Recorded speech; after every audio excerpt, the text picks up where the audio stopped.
I always thought marriage was like navigating an unknown ocean. Sometimes calm, sometimes stormy. With Marie, the winds always seemed to be blowing in the right direction. At least that's what I thought until she walked into the room with a serious look and an envelope in her hand. I was lying on the couch, absorbed in a documentary about shipwrecks. Ironically, a sign of what was to come. "We need to talk, Mike," he said, her voice heavy with a weight I couldn't ignore. "Sure, Marie. What is it this time?" "Don't tell me you broke another one of your mom's vases," I replied, trying to lighten the mood with a joke. But she didn't smile. Instead, she just handed me the envelope. "These are the divorce papers," she said, the seriousness in her voice piercing the air like a spear. I looked at the envelope, then at her, trying to decipher what was going on behind those eyes that once enchanted me. I think she expected me to freak out, maybe even cry. But to be honest, I was already expecting it. The Marie I knew had changed in recent months. Mysterious phone calls, smiles that weren't for me, and a perfume scent that wasn't hers. I wasn't living in a detective novel, but it was obvious something was wrong. "Divorce, huh?" I murmured, trying not to sound as relieved as I felt. "Well, at least splitting the Netflix bill will be easy." Marie seemed shocked by my nonchalant response. Her eyes widened, and for a moment I thought she would burst out laughing. But instead she shook her head, confused. You're okay with this?" she asked, as if not believing her emotional blow had failed. "I'm more than okay, Marie. Actually, I have something to show you," I said, getting up and grabbing my laptop. If she wanted to play emotional games, she had no idea I was already 2 steps ahead of her. And then, with a smile that said the game's on, I opened a folder on my computer, labeled Surprise, and clicked on a video. Marie was silent as the images started playing on the screen. It was our own private reality show, complete with betrayal and an ending that, I promise, would be jaw-dropping. As the video started playing, I settled back on the couch, watching Marie's reaction. Her face went through a roller coaster of emotions, each more intriguing than the last. First, confusion, then disbelief, and finally absolute shock. "Did you film this?" she whispered, her voice slightly trembling. In the video, Marie was in a cafe, chatting animatedly with Gabriel, the guy I already had my suspicions about. "Amateur filming is my new hobby," I said, unable to hold back a smile. "Think I have a future?" I was playing with her, yes, but I was also playing fair. I had spent months gathering this evidence, not knowing exactly when or how to use it. But at that moment, everything seemed to fit perfectly. And before you ask, everything was obtained legally. Not that I use this as an excuse to spy on your life, but given the circumstances. Marie was speechless, something I had never seen before. It was almost comical, but the moment called for more seriousness. "Look, Marie," continued, "it's not just about the cheating, it's about honesty, respect, things that didn't exist between us anymore, right?" It was a point I had repeated to myself many times, trying to justify what I was about to do. I didn't want to fight, but if it was inevitable, I was ready. "Mike, Marie started, but I raised a hand, interrupting her. "No, let me finish," I said. "I'm not perfect. Our marriage had problems, but I was willing to work on them. You, on the other hand, had already decided to move on, but forgot to tell me." I stood up, pulling an envelope from my briefcase. "And that's why I was already prepared for this," I said, handing her the papers from my lawyer. As she flipped through the documents, Marie's expression changed from surprise to a kind of reluctant acceptance. "You planned all this, didn't you?" she asked, almost admiringly. I shrugged, trying to seem more relaxed than I really was. "Just got prepared, Marie. Something you didn't expect, I guess." I knew the storm was far from over, but at least now, the cards were on the table. Marie was still processing the situation when she looked up from the documents, her expression now a mix of anger and despair. "Do you think you can just walk away from this unscathed, Mike?" she shot back, her voice filled with indignation. "And what do you expect me to do now?" Her tone had shifted from fragile justifications to aggressive defense, like a cornered animal. "I didn't expect it to be easy for either of us," I replied, trying to stay calm. "But honestly, Marie, I think we both need to move on. This marriage has been falling apart for a long time, and you know it." My voice was firm, but deep down, there was still a part of me that mourned what our relationship had become. Maybe we should have had this conversation earlier, without the drama of lawyers and evidence. I added, a bit more gently. You don't understand, Mike, she exploded, tears finally starting to roll down her face. I didn't want it to be like this. I lost my way. I could see the vulnerability in her eyes, the internal struggle she was facing between regret and the reality of her actions. For a moment, I thought about comforting her, but the memory of the betrayal was still fresh, preventing any gesture of compassion.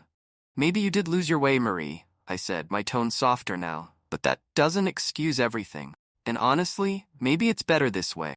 Fresh start for both of us. I knew she needed to hear that. More than anything, it was time for both of us to face the truth and accept the consequences of our choices. I've already filed for property division and arranged everything legally. I don't want to harm you, but I'm not going to give up what's fair. Marie looked at me, her eyes reflecting a mix of emotions I knew well. You really thought of everything, didn't you? She said, her voice finally calming. Yes, I did, I replied, holding her gaze. The following weeks were a blur of meetings with lawyers and logistical adjustments. Marie and I had our disagreements over details, but surprisingly, everything was resolved more civilly than I had expected. There was no more room for fights or resentments, just acceptance that our lives were about to take separate paths. One day, while I was packing my belongings, I found a photo of us from our honeymoon. We were smiling, wrapped in each other's arms in front of a sunny beach. I looked at the photo for a moment, lost in thought. Hey, Mike, said a voice behind me. It was Marie, standing in the doorway with a gentle expression. Remember that day? You spent hours trying to surf and just kept wiping out, she said, laughing softly. Of course, and you laughed so hard you almost drowned, I replied, returning the smile. There was something nostalgic about it, a reminder of simpler, happier times. Funny how everything changed, huh?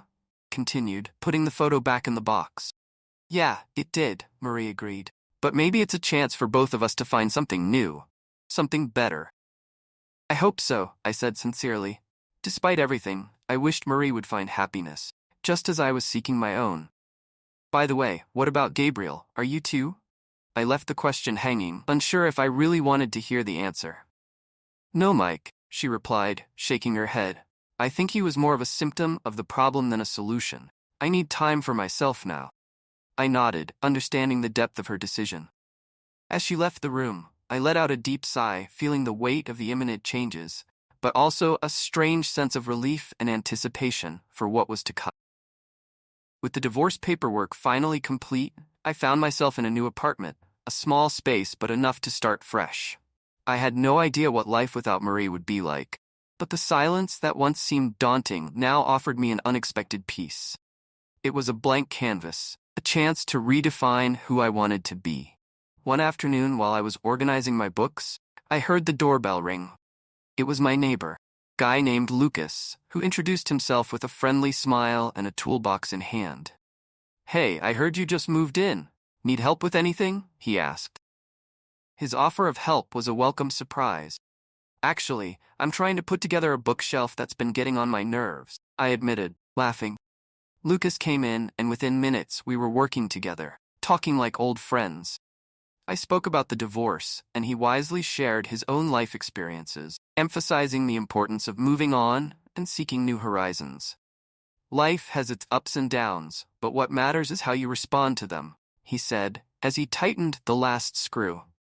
With the bookshelf finally assembled, I offered Lucas a beer, and we spent the rest of the afternoon talking about everything from hobbies, the trips we hope to take someday. That simple, honest conversation gave me a new perspective. It wasn't about erasing the past but building a future that excited me. Thanks, Lucas, I really needed this, I said, feeling a genuine sense of gratitude. As he left, I felt lighter, more optimistic. Things wouldn't always be easy. For the first time in a long time, I was excited to see what came next. I looked out the window, watching the sunset, perfect symbol of closure and renewal. I was ready to write the next chapter of my life, one page at a time. As the weeks passed, I began to adjust to my new routine. Each day felt like a new opportunity to explore parts of myself that I had neglected for a long time. I returned to painting, an old passion I had set aside. The colors and shapes were like therapy, a way to express the emotions I still couldn't put into words. One day, while I was at the local coffee shop, immersed in an art book, a woman approached my table. "Sorry, but I couldn't help but notice the cover of your book. I'm a big fan of that artist," she said, pointing to the book I was reading. She introduced herself as Clara, photographer in town for an exhibition. We talked about art, travel, and our passions, and soon we found ourselves exchanging phone numbers. Clara was fascinating. She had a vibrant energy and a worldview that inspired me. We went out a few times, visiting art galleries and exploring the city's lesser-known corners. Our friendship grew, and I realized I was developing feelings for her. However, something inside me hesitated. I still carried the weight of my past relationship and was afraid to open up again. "Mike, you seem a little distant today," Clara commented during a walk in the park. "Is there something you want to share?" "It's just that I'm still adjusting to everything," I confessed. "I've been through a lot in the past few months, and sometimes I feel like I'm still finding my balance." Clara smiled, gently holding my hand. "I understand. We all have our own healing rhythms, and I'm here, in no rush, just enjoying every moment with you." Her words were like a relief, easing some of my insecurities. With Clara, I learned that I didn't need all the answers now. What mattered was being open to the new possibilities life offered, one step at a time. My relationship with Clara brought a new perspective to my life. There was a lightness in her presence that allowed me to breathe more easily. Over time, the confidence I had lost began to be rebuilt, piece by piece. One night, we were sitting on the balcony of my apartment, looking at the city lights. "You know, Mike, sometimes I wonder how you manage to stay so optimistic after everything you've been through," Clara said, looking into my eyes. I laughed, shaking my head. "I guess it's a mix of stubbornness and hope that things can always get better," replied, jokingly. "I think we all need a bit of that," Clara replied, her voice soft. "I'm glad you found a way to move forward." She was right. Every day was a new step toward what I wanted for my life, and having Clara by my side made the journey more enjoyable. Still, there were moments of doubt, those little lapses when insecurity whispered old narratives in my ear. But now, instead of succumbing to those voices, I confronted them. Conversations with Clara helped, but I also realized it was crucial to strengthen my own resilience. I started therapy, a step I had always hesitated to take, which proved transformative. "It's a process, Mike. There's no rush," my therapist told me in one session. "Healing isn't linear. You're making progress." And he was right. I learned to be kind to myself, to recognize that it was normal to have moments of weakness, and that those moments didn't define who I was. I was rediscovering not only trust in others, but, more importantly, trust in myself. As I settled into my new routine and explored an uncertain future with Clara, I realized there were still unresolved issues from my past that needed addressing. It was as if there was a small shadow hanging over me, something that needed to be faced before I could fully move on. I knew I needed to talk to Marie one last time. I arranged to meet Marie at a cafe we used to frequent. When she arrived, I noticed a change in her demeanor. She seemed calmer, perhaps also dealing with her own battles. "Thanks for meeting me, Mike," she said, smiling genuinely. "I think it's time we made peace with everything." "I agree," I replied, feeling a weight lift immediately. "We can't change what happened, but we can learn from it." Our conversation flowed naturally, without the resentment that once tainted our interactions. It was as if we both had matured, understanding that the past didn't have to dictate our future. Marie spoke about her journey of self-discovery, how she had focused on her career and building healthier relationships. I was glad to hear that. "And you, Mike? How are you doing?" she asked. I shared a bit about Clara and how she had been an incredible support for me. "I'm learning to trust again," I admitted, and Marie smiled understandingly. As we said our goodbyes, I felt a true sense of closure. There were no more resentments or regrets. Walking out of the cafe, a lightness enveloped me, and I knew I was truly ready to embrace the future. With the reconciliation with Marie and the trust I had in Clara, my life began to transform into something I could hardly have imagined months ago.